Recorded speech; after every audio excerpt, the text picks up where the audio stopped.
Appointment of ITC. अब इस heading का मतलब क्या हुआ, सबसे पहला चीज़ तो ये आता है।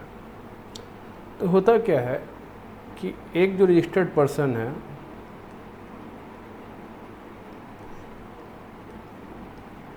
वो गुड्स और सर्विस और बोथ, ठीक है, ये सारे चीज़ों का इस्तेमाल करता है, मैंने इनपुट कह सकते हैं, ठीक है, एक आउटपुट प्रोवाइड करने के लिए, ठीक है। आउटपुट हो सकता है गुड्स हो, सर्विस हो या बोथ हो, ठीक है। तो जब ये इन सामानों का यूज़ करता है या ऑब्जेक्ट या फिर सर्विस का यूज़ करता है किसी दूसरे व्यक्ति को सर्विस देने के लिए, तो सवाल आता है कि जो आपका आईटीसी है, इन पर जो आईटीसी है ये आपको अवेलेबल होगा कि नहीं होगा, हमने पहले देख लिया है, ठीक है। ब्लॉक होगा, कब ब्लॉक नहीं होगा वो भी देख लिया। पर अब सवाल आता है जब ब्लॉक नहीं है, आईटीसी अवेलेबल है, ठीक है, उस केस में क्या होगा। उस केस में सवाल आता है और कहा जाता है कि जैसा डिफिनीशन था for the purpose of business, तो पहला पॉइंट आता है क्या इस गुड सर्विस का बिजनेस में यूज़ हुआ। अगर बिजनेस में यूज़ हुआ तो आईटीसी अलाउ है, ठीक है। दूसरा, क्या इस गुड्स और सर्विस का टैक्सेबल आउटवर्ड सप्लाई देने में यूज़ हुआ।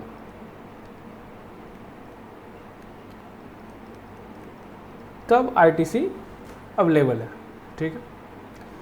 अब कई दफ़ा क्या होता है कि एक सर्टेन गुड या सर्टेन सर्विस पार्टली टैक्सेबल के लिए हो सकता है, पार्टली नॉन टैक्सेबल के लिए हो सकता है, पार्टली एग्जम्प्ट के लिए हो सकता है, पार्टली बिजनेस पर्पस हो सकता है, पार्टली नॉन बिजनेस पर्पस हो सकता है। तो इन केसेस में आईटीसी का बंटवारा करना होता है, ठीक है। वो बंटवारा कैसे होगा, रिवर्सल क्या होगा, नहीं होगा, आगे हम लोग देखेंगे। तो अपॉइंटमेंट का बेसिकली मतलब यही है कि आपने जो सामान या सर्विस एज अ इनपुट लिया, उस सामान और सर्विस का आपने यूज़ कैसे किया, ठीक है। या तो होली टैक्सेबल सप्लाई के लिए किया, या पार्टली टैक्सेबल के लिए किया, या पार्टली बिजनेस पर्पस के लिए किया, तो आपका आईटीसी उसी हिसाब से प्रोपोर्शनेटली घट जाएगा, ठीक है। मतलब कि आईटीसी अवेलेबल नहीं होगा। अब वो जो आईटीसी अवेलेबल नहीं होगा वो बेसिकली से रूल 42 और रूल 43 के हिसाब से रिवर्सल होता है। कहने का मतलब अगर आप जीएसटीआर 3B में जाइएगा तो देखिएगा ऑल अदर आईटीसी का कॉलम होगा, ठीक है। वहाँ पे जीएसटीआर 2B में जो दिख रहा होगा वो अपने आप कॉलम उठा लेगा, ठीक है। CGST, SGST, IGST, और नीचे में लिखा होगा रिवर्सल, ठीक है। Rule 42, 43 other reversal. तो रूल 42, 43 के अंदर रिवर्सल होता है वो यहाँ पर कवर है, ठीक है। यहाँ पे फुल अमाउंट आ जाएगा, बैलेंस क्रेडिट लेजर में पूरा आ जाएगा, उसके बाद रिवर्सल हो जाएगा 42, 43 से। कहने का मतलब मान ले कि यहाँ 100 रुपया था, यहाँ 100 रुपया था और यहाँ भी 100 रुपया था, लेकिन जब कैलकुलेशन किया गया तो पता चला कि जो हमने जो भी गुड्स ख़रीदा था वो पार्टली एग्जम्प्ट सप्लाई के लिए यूज़ हुआ है, ठीक है। और उस गुड्स के आईटीसी का वैल्यू 10 रुपया था, समझ गए।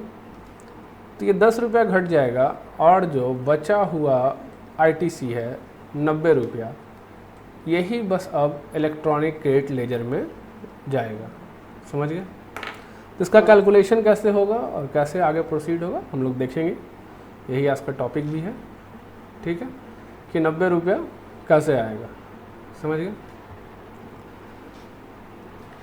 तो आते हैं नीचे, ठीक है।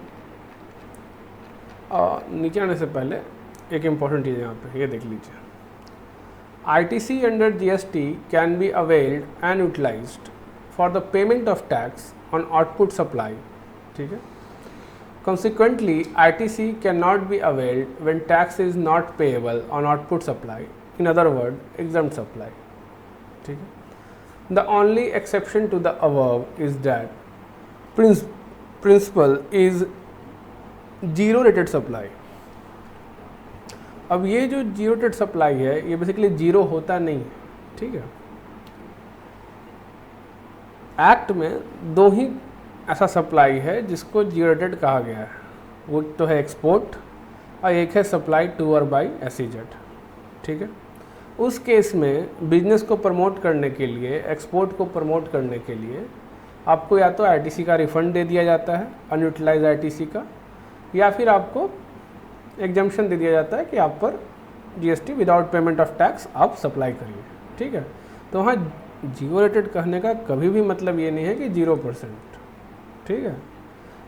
उस पर ऑब्वियसली टैक्स रेट एप्लीकेबल है, लेकिन बिजनेस को प्रमोट करने के लिए, मतलब एक्सपोर्ट को प्रमोट करने के लिए, बिजनेस को क्या है, एक्सपोर्ट को प्रमोट करने के लिए या फिर एक्सपोर्ट ओरिएंटेड अंडरटेकिंग को प्रमोट करने के लिए उन सप्लाई पे दो ऑप्शन है, या तो अनयूटिलाइज आईटीसी का रिफंड ले ले या फिर without payment of tax supply करे। उसके लिए उसे सर्टेन फॉर्म भरने पड़ते हैं, बॉन्ड एलयूटी साइन करना पड़ता है, वो डिफरेंट मैटर, ठीक। अब क्या है कि सवाल आता है, अगर zero rated supply exempted supply है तो क्या होगा, तो भी उस केस में आईटीसी अवेलेबल होगा, ठीक है। वही ये लाइन लिखा हुआ है, where ITC is available even if no tax is payable on output supply as zero rated supply is not an exempted supply, ठीक है। एग्जम्प्टेड सप्लाई नहीं है, जीरो रेटेड सप्लाई है। अब सबसे इम्पोर्टेंट यहाँ पे नहीं है, नीचे कहीं लाइन आएगा, ठीक है। सवाल आता है कि एग्जम्प्टेड सप्लाई पे तो हमें पता चला कि आईटीसी नहीं लेना है, ठीक है। एग्जम्प्टेड सप्लाई के लिए अगर गुड्स का इस्तेमाल हुआ तो उस गुड्स पे जो भी आईटीसी है वो हमें नहीं लेना है, ठीक है। लेकिन अगर यही exempted supply zero rated supply हो, मतलब क्या कहने का मतलब, हम एग्जम्प्टेड सप्लाई को ही, ठीक है, एक्सपोर्ट कर रहे हैं, एग्जम्प्टेड सप्लाई को एक्सपोर्ट कर रहे हैं, ठीक है। अगर हम एग्जम्प्टेड सप्लाई को एक्सपोर्ट कर रहे हैं तो उस केस में, या एसईजेड को सप्लाई कर रहे हैं, उस केस में आईटीसी अवेलेबल होगा, ठीक है। ये एक एग्जम्पशन है जो आपको बाद में नीचे में शायद होगा कहीं, ठीक है।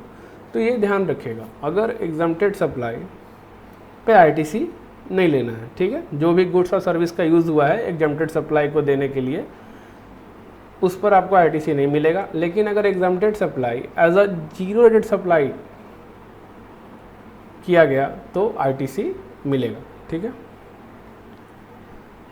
If a taxable person is making both taxable and exempt supply, he is entitled to full credit of ITC in respect of, ध्यान दीजिएगा, इनपुट मतलब goods, input service and capital goods, ठीक है। तीन चीज़ें exclusively used for taxable supply only, ठीक है।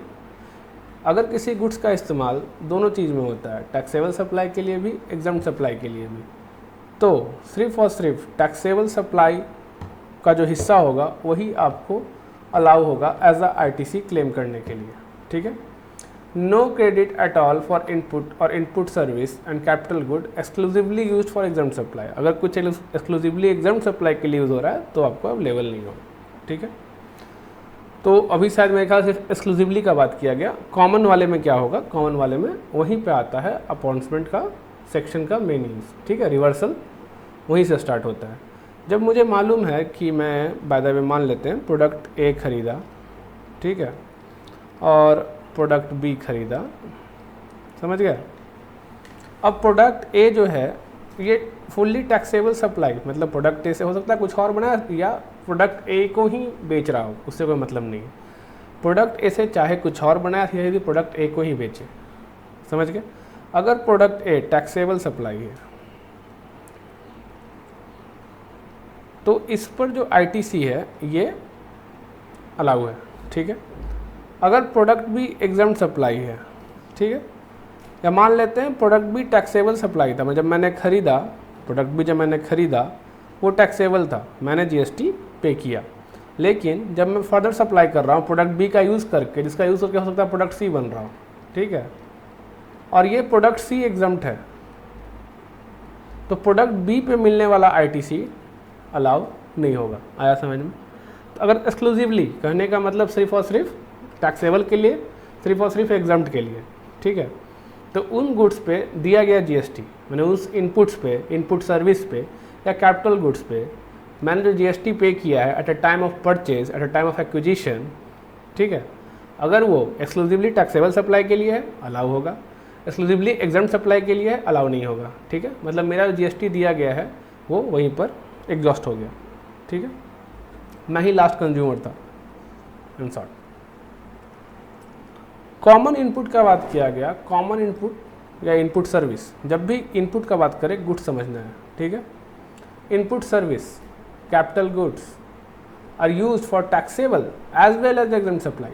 अगर दोनों के लिए इस्तेमाल हो रहा है तो सिर्फ only proportionate ITC attributable to taxable supply is available. ठीक है, तो वो आईटीसी का हिस्सा जो टैक्सेबल सप्लाई का एट्रीब्यूट होगा वही सिर्फ और सिर्फ अवेलेबल होगा, तो बाकी हिस्सा क्या होगा, रिवर्सल के अंदर कवर होगा। समझ गए?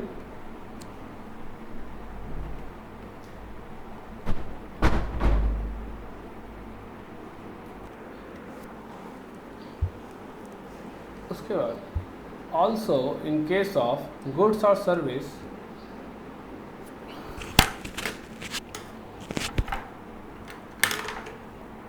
Also, in case of goods or service are used by taxable person partly for the business or partly for non-business purpose, उस केस में भी क्या करना है, he is entitled to full credit of ITC in respect of input service and capital good exclusively used for business purpose।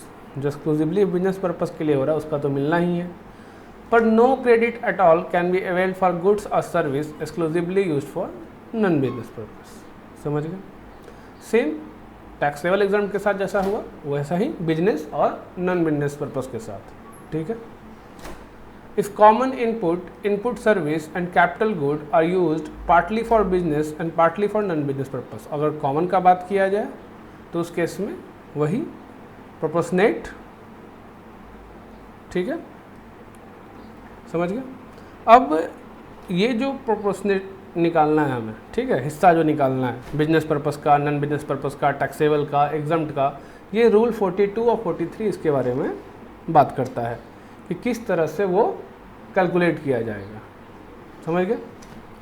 अब rule 42, 43 किन cases में applicable होगा? ऑब्वियस से बात है कॉमन क्रेडिट में एप्लीकेबल होगा, कॉमन क्रेडिट में एप्लीकेबल होगा।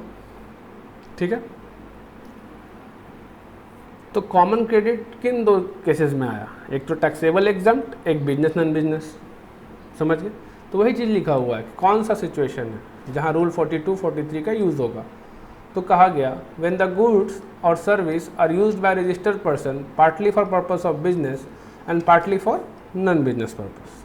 ठीक है, व्हेन द गुड्स और service are used by registered person partly for making taxable supply including zero rated supply and partly for exempt supply. ये एक टर्म में आ जाता है, टैक्सेबल और जीरो रेटेड को एक टर्म में माना करो। ठीक है, and partly for making exempt supply. अब सबसे इम्पोर्टेंट सवाल, एग्जाम सप्लाई क्या है? ये काफ़ी ज़रूरी है समझना, इसलिए हम लोग डिफिनीशन के पार्ट में जाएंगे। एग्जाम सप्लाई क्या है इसको जानना काफ़ी ज़रूरी है। ठीक है,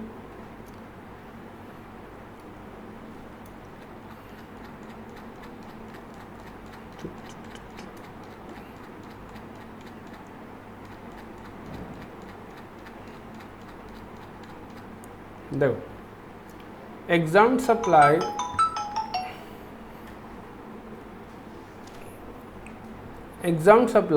mean supply of any goods और सर्विस और both which attract nil rate.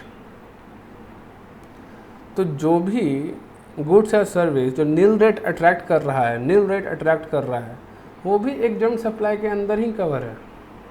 ठीक है, और which may be wholly exempt from tax under section 11 or under section 6 of IGST Act and include non-taxable supply। non-taxable supply भी, ठीक है, वो भी यही कवर है।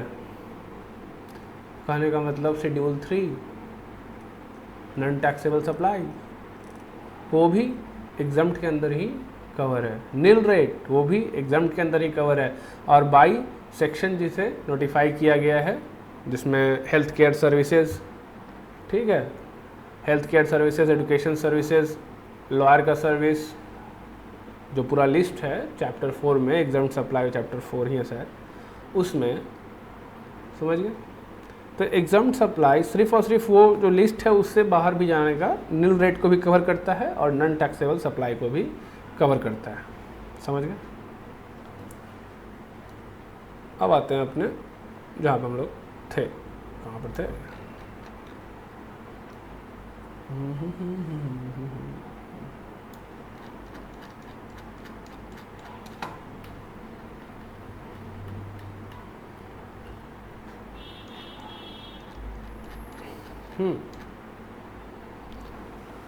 ठीक है, समझ गए? तो क्या कवर है? नील रेटेड भी एग्जाम्ड सप्लाई के अंदर है, नॉन टैक्सेबल सप्लाई भी, और जो एग्जाम्ड वाले चैप्टर में कवर है वो भी। ठीक है, तो एग्जाम्ड सप्लाई सिर्फ और सिर्फ ये नहीं जो बाय नोटिफिकेशन या बाय सेक्शन जो एग्जाम्ड है सिर्फ वही एग्जाम्ड है। Exempted supply for this purpose include nil rated and non taxable supply.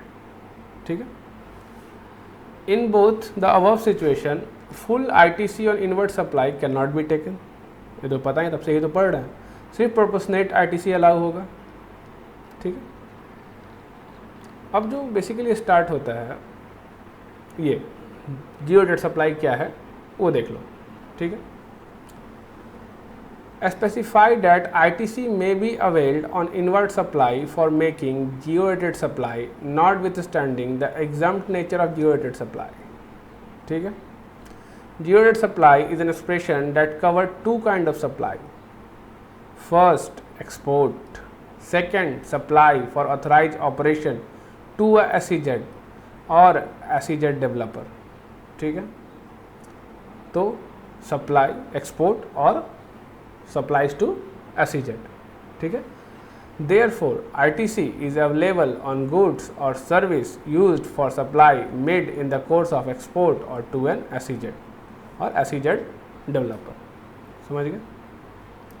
अब अगर पहले बता चुका हूँ मैं, अगर examined supply zero rate supply बन गया तो फिर वो एग्जाम्ड सप्लाई नहीं है, उस पर फुल ITC मिल जाएगा तुम्हें। ठीक है, वही चीज़ यहाँ लिखा हुआ है, for making zero rate supply not with standing, कोई फ़र्क नहीं पड़ रहा कि वो एग्जाम्ड नेचर का है। अगर वो जीरो रेटेड है तो वो जीरो रेटेड है, उस पर ITC मिलेगा। ठीक है, तो ITC किस पर मिलेगा? ITC मिलेगा टैक्सेबल सप्लाई पे, ITC मिलेगा जीरो रेट सप्लाई पे, और ITC मिलेगा बिजनेस पर्पस वाले सप्लाई पे। ठीक है,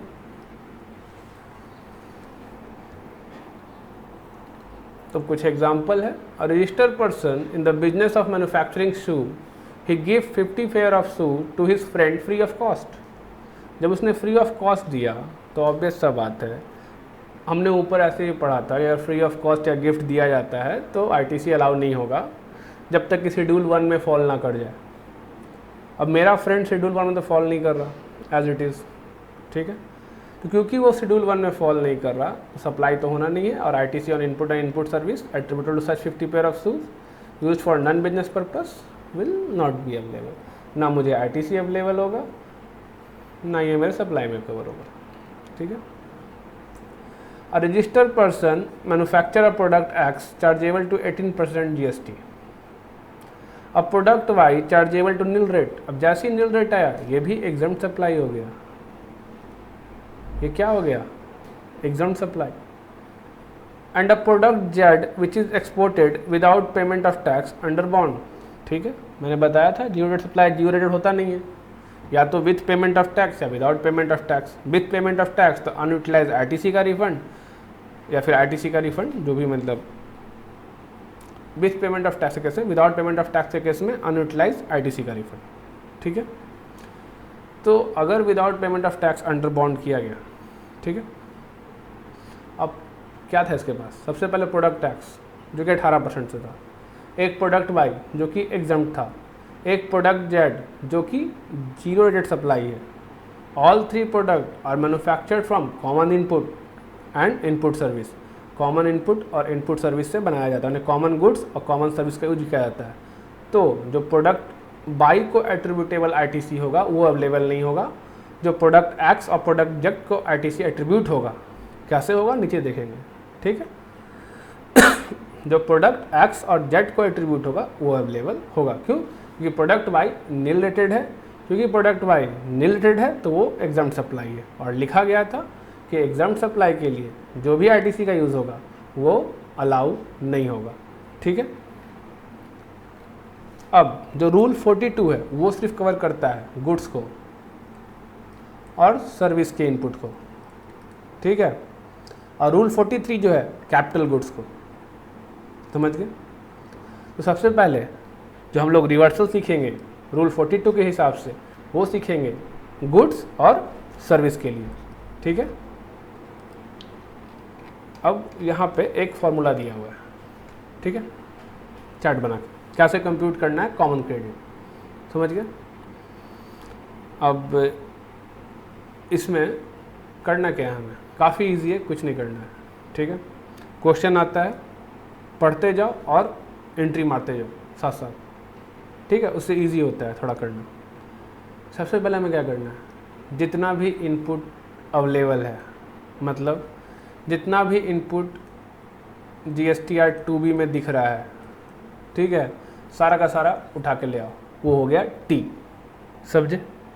अब T में माइनस क्या करेंगे, पहले माइनस करेंगे वो इनपुट माने वो गुड्स और वो इनपुट सर्विस, मतलब वो उस सर्विस ITC उन गुड्स पे उन सर्विस पे जो एक्सक्लूसिवली नन बिजनेस पर्पस के लिए यूज़ हुआ है। जो गुड्स और service exclusively non business purpose के लिए यूज़ हुआ है पहले उसको माइनस कर देंगे। उसके बाद क्या माइनस करेंगे, वो गुड्स और सर्विस का इनपुट जो एक्सक्लूसिवली एग्जाम्ड सप्लाई के लिए यूज़ हुआ है। तो ये तो ऊपर लिखा ही था कि हमें अलाउ क्या होगा। ठीक है, ये लिखा था। तो अगर हमें अलाउ क्या होगा ये पता है तो अलाउ क्या नहीं होगा। ठीक है, तो क्या अलाउ नहीं होगा, नन बिजनेस पर्पस के लिए जो भी गुड्स और सर्विस का यूज़ होगा एक्सक्लूसिवली नन बिजनेस पर्पस के लिए, कॉमन नहीं, एक्सक्लूसिवली नन बिजनेस पर्पस के लिए। समझ गए? उसका ITC माइनस कर देना है GSTR 2B के डाटा को उठा करके। ठीक है, ये कैसे पहुँचोगे, एग्ज़ाम में दिया रहेगा, सबको जोड़ लेना, पहुँच जाओगे। ठीक है। उसके बाद क्या लेस करना है, उसके बाद लेस करना है 17.5 ब्लॉक क्रेडिट जो हमने पढ़ा था। 17.5 इनएलिजिबल मोटर व्हीकल, तेरा कैपेसिटी से कम, outdoor catering services, food beverage, health club services. याद आ रहा है? समझ गए? उसके बाद अब जो बैलेंस आया ये बैलेंस लेजर में जाएगा, मतलब GSTR 3B के उस वाले बॉक्स में चल जाएगा जो 3 बॉक्स बताया था मैंने ना, उस बॉक्स में चल जाएगा जो ऑल अदर ITC लिखा रहता है। ठीक है, वहाँ चला गया तो ITC क्रेडिट हो गया। अब इसमें लेस क्या करना है, सवाल आता है। अब इसमें लेस करना है उस कॉमन क्रेडिट के हिस्से को जो नन टैक्सेबल सप्लाई माने एग्जाम्ड सप्लाई और किसके लिए यूज़ हुआ है, नन बिजनेस पर्पस के लिए। लेकिन अभी नन बिजनेस को भूल जाना है कुछ देर के लिए कॉमन वाले में। ठीक है। ITC on input and input service that are intended to be used exclusively for taxable supply including, अच्छा पहले उसे हटा देना है। क्या गलती कर देता हूँ मैं, ये बैलेंस आ गया, उसमें पहले जो एक्सक्लूसिवली टैक्सेबल के लिए है उसको हटा दो, उसके बाद तुम्हारा कॉमन क्रेडिट आ जाता है। ठीक है। अब इसको बांटना है, समझ गया? C2 को बांटना है। C2 को बांटने के बाद क्या करोगे, कुछ नहीं करोगे, C1 में आके माइनस कर दोगे। ठीक है, C2 के उस हिस्से को, उस कॉमन हिस्से को माइनस कर दोगे जो नन बिजनेस पर्पस के लिए है या जो एग्जाम्ड सप्लाई के लिए है। ठीक है, तो हमने कॉमन क्रेडिट निकाल लिया। ठीक है, किया क्या हमने, कुछ नहीं किया, एक्सक्लूसिवली नन बिजनेस पर्पस को हटा दिया, एक्सक्लूसिवली एग्जाम्ड सप्लाई को हटा दिया, ब्लॉक क्रेडिट को हटा दिया। ये अमाउंट आ गया जो मेरे इलेक्ट्रॉनिक क्रेडिट लेजर में जाएगा।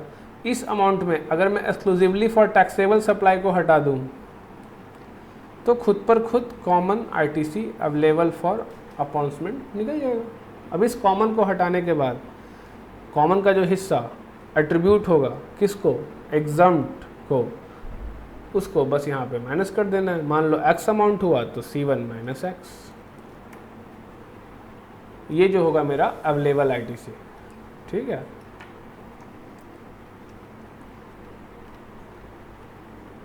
और कोई क्वेश्चन हो तो एक यहाँ दिया हुआ है।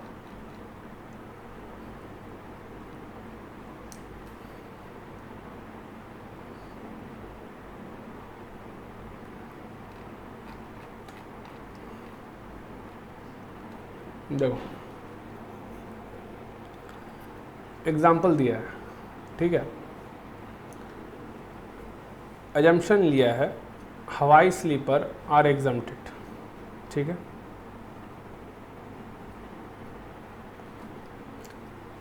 Take a case of easy footwear manufacturer of 2 variety, हवाई स्लीपर एग्जम्प्ट है and 5 variety of other sandal and shoes. समझ गए? Dies are used in manufacture of all footwear, die सारे में यूज होता है। However bright pink is used only for one of the हवाई variety, सिर्फ और सिर्फ एक के लिए यूज होता है। ठीक है, वो भी किसके लिए? एग्जम्प्ट के लिए। तो ये ITC तो पहले माइनस हो जाएगा। And black is used only for the sandal and shoes. ठीक है, ब्लैक एक्सक्लूसिवली टैक्सेबल के लिए होता है। ब्लू एंड येलो ये कॉमन है। ठीक है, तो कॉमन निकालने का 2 तरीका।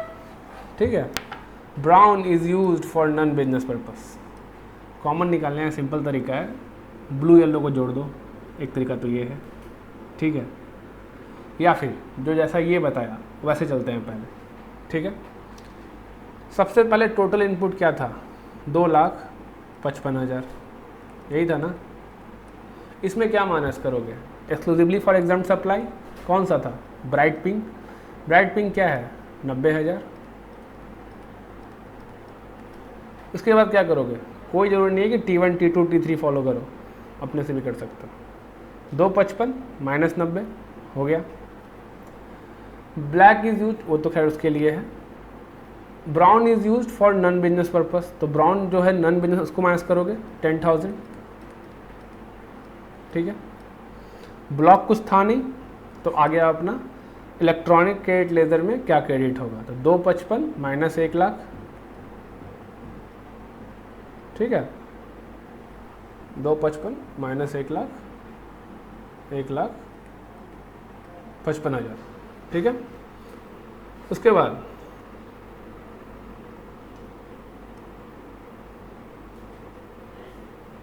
एक 40 सेकंड कर दिया। ब्लैक डाई का क्या था?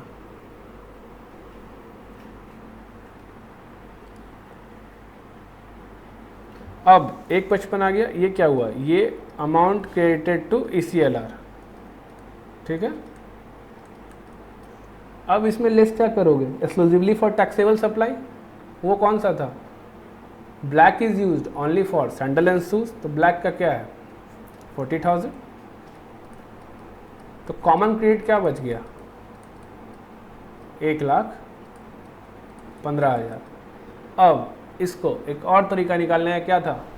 ये जब रीडिंग किया हमने तो हमें पता चल गया कि ब्राइट पिंक तो एग्जम्प्ट के लिए था, ब्लैक एक्सक्लूसिवली था, दोनों ब्लैक एक्सक्लूसिवली टैक्सेबल के लिए था, ब्लू और येलो कॉमन था, दोनों के लिए था, हवाई स्लीपर के लिए भी और सैंडल शूज़ के लिए भी। ब्राउन जो था वो नॉन बिजनेस पर्पज़ के लिए था। तो अगर मैं ब्लू और येलो को जोड़ दूँ, blue 1 lakh, yellow 15,000, 1,15,000। Common credit मैं ऐसे भी निकाल सकता हूँ। ठीक है, कॉमन क्रेडिट 1,15,000 होगा, ऐसे भी निकाल सकता हूँ। कैलकुलेशन करने का बहुत सा तरीका है। ठीक है, जैसे प्रोसेस करना कर सकता हूँ। कॉमन क्रेडिट क्वेश्चन पढ़ते हुए पता चल जाता है कौन सा कॉमन है, या तो मैं सिर्फ उसको जोड़ लूँ, कॉमन क्रेडिट ये है, इसका हिस्सा ये होगा, ये वाला हिस्सा जाके मैं जोड़ देता हूँ अपना एक्सक्लूसिवली टैक्सेबल के साथ, तो भी आंसर आ सकता है। आंसर तो भी आ सकता है, कोई दिक्कत नहीं। ठीक है, तो आंसर निकालने का 2 तरीका, या तो मैं इसका पूरा फॉलो करूँ वही T minus T1 minus T2 minus T3 equal to C1 minus T4 equal to C2। ठीक है, कॉमन क्रेडिट। या फिर सिंपली मैं क्या करूँ, मुझे मालूम है कॉमन कौन सा है, ब्लू और येलो। समझ गए? अब एक बार 1,15,000 निकल गया, अब इस 1,15,000 में मुझे मालूम है कॉमन है, तो इसका दो हिस्सा होगा, एक जाएगा टैक्सेबल को, एक जाएगा एग्जम्प्ट को, ठीक है। तो उसका फॉर्मूला दिया गया C2 को बांटने के लिए, ये लिखा है, ठीक है। मतलब 1,15,000 को अगर मुझे बांटना है तो फॉर्मूला है 1,15,000 divide by total turnover in the state, ठीक है, divide by multiply by aggregate value of exempt supply. समझ गए। अब aggregate value of exempt supply क्या होगा ये देख लेते हैं।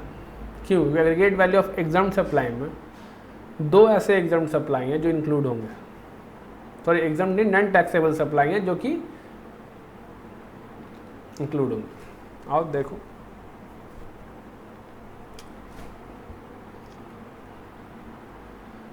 if the registered person does not have any turnover during the said tax period or the above information is not available, the value for the last tax period may be used। ठीक है, नहीं available है तो last tax period का use करो। समझ गए। Here exempt supply include reverse charge supply, transaction in security, sale of land and sale of building when entire consideration is received either after issuance of completion certificate by the competent authority or its first occupation, whichever is earlier, and supply of warehouse goods before clearance for home consumption, thus ITC attributable to such supply will need to be reversed। अब ये क्या लिखा? सबसे पहले exempt supply, वो जो तुम्हें देख के पता चल ही जाएगा वहाँ पे कौन सा होगा, ठीक है।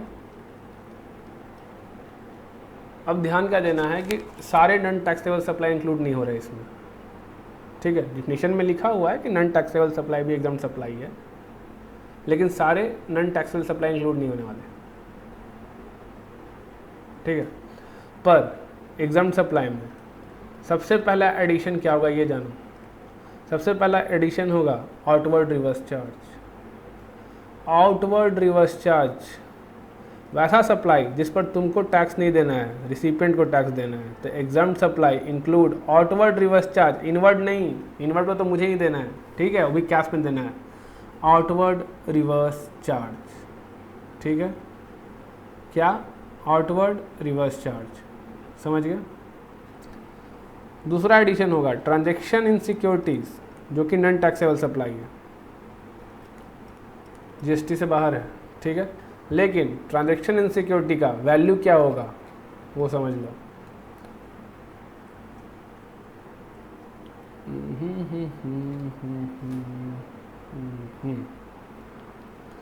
For security is 1% of sale value of such security, तो क्या होगा?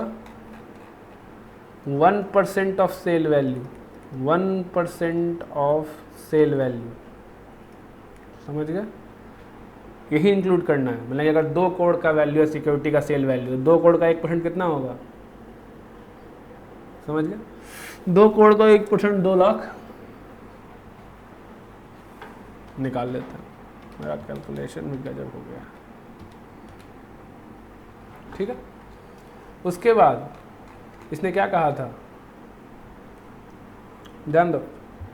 Cell of land and sale of building when entire consideration is received either after issuance of completion certificate or its first occupation, तो ये भी कहाँ cover था? Schedule 3 में,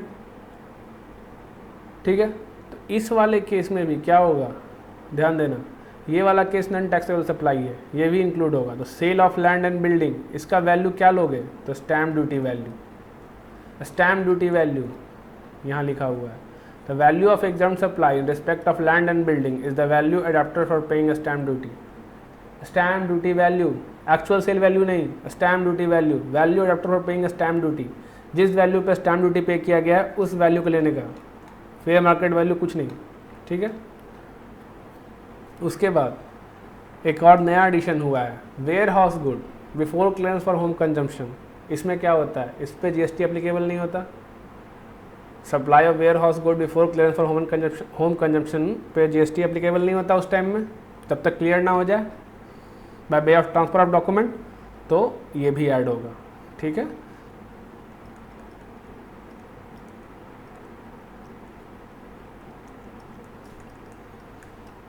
तो ये 4 एडिशन एक्स्ट्रा है। एग्जाम्ड सप्लाई कौन सा, वो जो चैप्टर 4 में है, ठीक है, उसका वैल्यू लेने का और किसी का नहीं। उसके बाद ये सारे समझ गए, outward RCM, transaction security, sale of land and building after completion, before नहीं, आफ्टर कंप्लीशन, ठीक है, और supply of warehouse good before clearance for home consumption, ठीक है। कस्टम के एक्ट का ये हिस्सा था, जब कस्टम में सामान आता है ना तो वेयर हाउस में रखवा सकते हो, और वेयर हाउस में रखवा दिए और उसके बाद उसको बेच रहे हो, ठीक है, by way of transfer of document. क्या कि जो बंदा उसे क्लियरेंस कराने जाएगा उसको जीएसटी पे करना है, कस्टम पे करना है। तो तुमने क्या सोचा कि मैं क्यों क्लियर करवाऊँ, मैं अपना प्रॉफिट कमा के बेच देता हूँ, जो बंदा अपना लेगा क्लियर कराएगा, ठीक है। तो उस बीच में ट्रांजेक्शन होता है before clearance, after warehousing, ठीक है, after warehousing before clearance, वो भी कवर है यहाँ पे। उस वो भी जो भी जितना ही वैल्यू का होगा वो भी यहाँ जुड़ेगा, ठीक है, एग्जाम्ड सप्लाई में, मतलब न्यूमरेटर के वैल्यू में एडिशन होगा, समझ गए। पर एग्जाम्ड सप्लाई एक्सक्लूड करेगा, क्या एक्सक्लूड करेगा, एक्सक्लूड क्या करेगा, एक्सक्लूड करेगा supply of service by way of accepting deposit, extending loan or advances where the consideration is either interest or discount. However, value of such service is included in exempt supply when the same are provided by banking company और financial institution. कहने का मतलब अगर banking company या FI है तो उस case में इंक्लूड करेगा ये एग्जाम्ड सप्लाई के अंदर, अन्यथा नहीं होगा इंक्लूड, भले ये एग्जाम्ड सप्लाई ही है, ठीक है। अब ध्यान क्या देना है कि जब ये सारे चीज़ ऊपर ऐड होंगे इसके साथ, एग्जाम्प्ट के साथ, तो ये सारे चीज़ नीचे भी ऐड होंगे। ये तो टोटल टर्नओवर है ना, ये क्या होगा, टैक्सेबल टर्नओवर निकालोगे प्लस एग्जाम्प्ट, और एग्जाम्प्ट में क्या क्या है देख ही चुके हो, एग्जाम्प्ट में क्या क्या था, ठीक है। तो एग्जाम्प्ट का जो भी वैल्यू आएगा टोटल, ठीक है, वो टैक्सेबल के साथ जोड़ दोगे तो टोटल टर्नओवर निकल जाएगा। Transportation of good by a vessel exclude करेगा, of good by a vessel from the custom station of clearance in India to a place outside India, ठीक है, ये भी एग्जाम्प्ट के अंदर है लेकिन इसको भी एक्सक्लूड करना है, ठीक है। Value of supply of duty credit script specified notification number 35/270, ये भी एग्जाम्प्ट में इंक्लूड है बट इसको एक्सक्लूड करना है, ठीक है। अब क्योंकि एग्जाम्प्ट से एक्सक्लूड है तो इन पर आईटीसी भी जो है उसको रिवर्स करने का ज़रूरत नहीं है। अब जो ये aggregate value of exempt supply होगा या टोटल टर्नओवर होगा, उसमें central excise duty, state excise duty, central sale tax और वैट को एक्सक्लूड करना है, ठीक है। तो यही इसका नोट था, समझ गए, कोई दिक्कत नहीं। कॉमन क्रेडिट निकाल लिया, उसका बंटवारा कर दिया, जो भी D1 निकल के आएगा उसको क्या करेंगे, कुछ नहीं करेंगे, C1 माइनस D1, समझ गए। C1 माइनस D1 करने के बाद अवेलेबल ITC निकल जाएगा,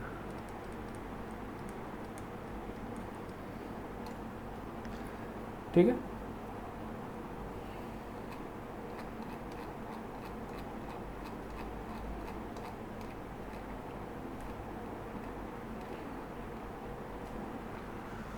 अब देखो ये एग्जाम्पल दिया हुआ है, 1,15,000 अपना कॉमन आया था, ठीक है। अब कह रहा है टर्नओवर ऑफ हवाई 1 प्लस हवाई, ठीक है, हवाई 1, हवाई 2, 3 करोड़, ठीक है। Turnover of all variety of shoe and sandal 2 crore, total turnover क्या हो गया 5 करोड़। तो कितना एट्रीब्यूट होगा, 3 करोड़ भागे 5 करोड़ गुने 1 15, 69,000 D1 है, 69,000 D1 है। अब अगर मैं C1 में D1 को माइनस कर दूं, C1 कितना आया था 1,55,000,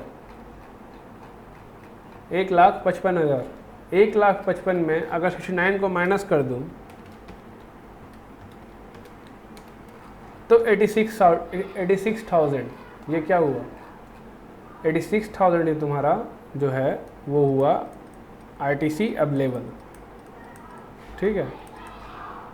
पर अब तक मैंने सिर्फ टैक्सेबल और एग्जम्प्ट के बीच किया है। अब सवाल आता है कि नॉन बिजनेस पर्पस का क्या होगा। तो बोला है 5% ऑफ D2, 5% ऑफ C2। कहने का मतलब कुछ नहीं, 1,15,000 का 5%। अगर नॉन बिजनेस पर्पस के लिए यूज़ होता है तो 5% ऑफ C2, ठीक है। तो मेरा एलिजिबल क्रेडिट क्या होगा, इसको C3 नाम दिया गया, C2 minus D1 plus D2, ठीक है। ये एग्जाम सप्लाई का हिस्सा, ये नॉन बिजनेस का हिस्सा, समझ गए।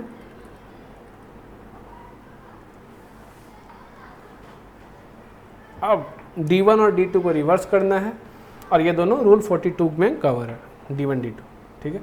अब क्या करना है, जो भी अपना C3 है वो सेपरेटली कंप्यूट होगा, CGST के लिए, SGST के लिए, IGST के लिए, ठीक है।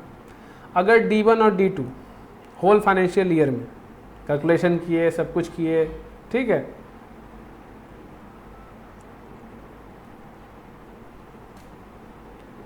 उसके बाद अगर ऐसा निकलता है, ठीक है, सवाल क्या है कि अगर तुम D1 D2 कैलकुलेट किए, हर महीने महीने चल रहा है, अब तुमको होल फाइनेंशियल ईयर के लिए करना है, ठीक है।